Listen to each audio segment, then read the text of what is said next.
આ ઓઢણી તો હાવ ફાટી ગઈ, બીજી લેવી છે પણ મારે કેમ પૈસા માંગવા મારા છોકરા પાસે?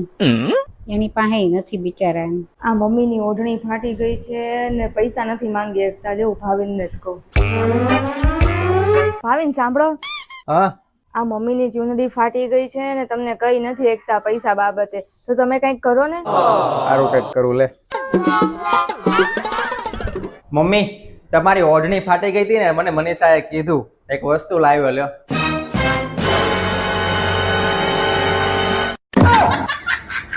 અરે મારે 10,000 જ જોવે છે ને. અરે પણ તો એક કામ કર, મને 5,000 દઈ દે. અરે 5,000 નો દેવાય કઈ નહીં, ખાલી 2500 તો રૂપિયા દઈ દે મને. એ અહીંયા તો આ તું હું ભિખારીની જેમ તારી બાયડી પાસેથી પૈસા માંગ્યા કરેસ? તું નથી કમાતો?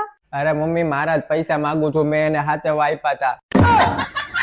એ પિયર માં તો આવતું જાતું રહેવાનું. પિયર માં જવા માટે થોડી કોઈની પરમિશન લેવાની હોય. ઈ કે આપણું જ ઘર હે, ગમે ત્યારે જાય ને ગમે ત્યારે આવી. આપણે પિયર નો જાય તો ક્યાં જાય? કોઈને કઈ પૂછવાની જરૂર જ નથી. આપણે આપણું જ ઘર હે, ગમે ત્યારે આવવાનું ગમે ત્યારે જવાનું.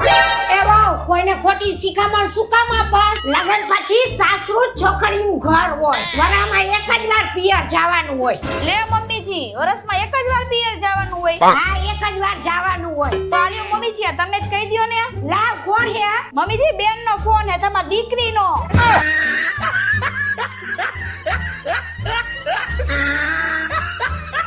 તમે કોઈ દિવસ કઈ અપાવતા જ નથી. હવે મારે તમારી યારે નથી આવવું.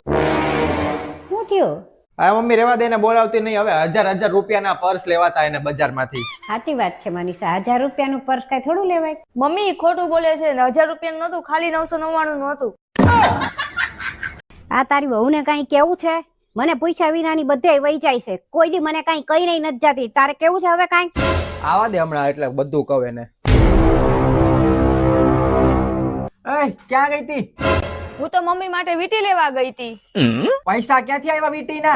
પૈસા હું કરેસ? મારી હાટુ વીટી લાવી, ઈ જોતો નથી? મનીષા, આ સેન્ટ મેસેજ એટલે શું? અરે મમ્મી, સેન્ટ મેસેજ એટલે સુગંધી મેસેજ. એમાંથી સુગંધ આવશે, જો સુંઘો. એમ? ચલો ડિનર કરી લ્યો. અત્યારે જો તો ખરી, આ બપોર પડી છે ને ડિનર નહીં, લંચ કહેવાય. એટલી તો મને ખબર પડે છે, પણ આ કાલ રાતનો જ છે. આ આખો દિવસ હું મોબાઈલ જોયા કરો છો? આ ઘરમાં કામ કેટલાય છે, કામ કરો ને. બધા સાચું જ કેસ કે હારા કર્મ કર્યા હોય ને તો હારી વહુ મળે. હા તો સાચી જ વાત છે ને. તમે સારા કર્મ ન કર્યામાં મારો શું કામ ને વાગ કાઢો છો? મમ્મી, આવતા જન્મમાં તમે મારા સાસુ બનશો. પેલા આ જન્મ તો પૂરો કર. આ જન્મમાં જ હું તને ધોળા દિવસે તારા દેખાડી દઈશ. પેલા જા, કામ કર. બધું કામ પડ્યું છે, કચરા પોતા, વાસણ, કપડા, રસોઈ બધું બાકી છે, અને વાત કરે આવતા જન્મની. જા. बहू एक बात बता। हाँ मम्मी जी। जब तय इस घर की सास बनेगी तो क्या करेगी? मैं नूने क्या देखा है? मैं मम्मी वहाँ सबसे पहले आपकी एक बड़ी सी फोटो लगवाऊंगी। क्यों? अरे मम्मी, फिर उस पे एक सुंदर सा हार भी तो चढ़ाना है।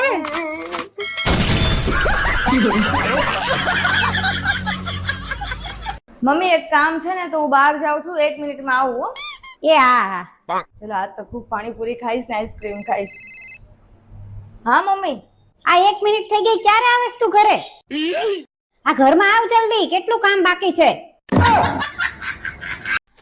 મમ્મી, આ 4 દિવસથી કોબી લેવા ગયા છે, હજી નથી આવ્યા. ચાલો આપણે પોલીસ સ્ટેશનમાં ફરિયાદ લખાઈ આવીએ. તારે કોબી બનાવવી જરૂરી છે? બટેટા પડ્યા બનાવી નાખ. भाई साहब, ये रामलाल कहाँ रहते हैं? रामलाल मतलब रामलाल के यहाँ जाना है, तो कोई काम होगा आपको? મમ્મી, મને ખબર પડી ગઈ કે તમે ગયા જન્મમાં શું હતા. શું હતી કે ને? ફુગ્ગો હતા, ફુગ્ગો. કેમ ફુગ્ગો? જેમ ફુગ્ગો ફૂલે ને એમ તમારું વારંવાર મોઢું ફૂલી જાય છે. નમસ્તે સાહેબ. હા હા, નમસ્તે નમસ્તે. બોલો, શું થાય છે? જ્યારે જ્યારે હું કોઈની સાથે વાત કરું ને ત્યારે એનો અવાજ તો મને સંભળાય, પણ મને મોઢું નથી દેખાતું એનું. ઓહો હો હો, આવું ક્યારે ક્યારે થાય છે તમને? જ્યારે હું કોઈની હારે ફોનમાં વાત કરું ને ત્યારે. हाय हेलो, मैं काजल और तुम? मैं लिपस्टिक।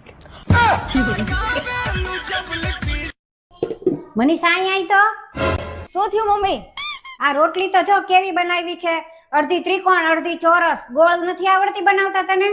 પણ ખાવાની હોય તો કટકા કરીને જ છે ને, ગોળ હોય કે ચોરસ હોય, રોટલી તો રોટલી જ છે ને.